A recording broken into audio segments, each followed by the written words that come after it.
spelling test, digraphs. She ate too much lunch. The egg will hatch first.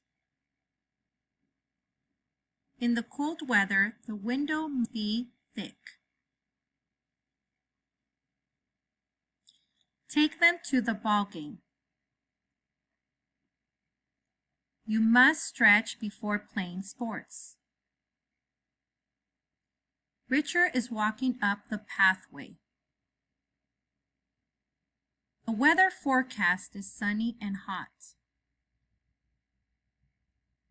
Holly has a pink streak in her hair.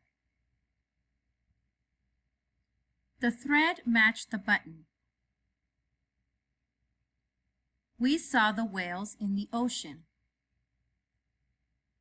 What time is it? The baby chick was cute. Jim is having a hot dog for lunch. The teacher corrected the tests. Always tell the truth. His tank had many fish in it. The florist will spray water on the flowers.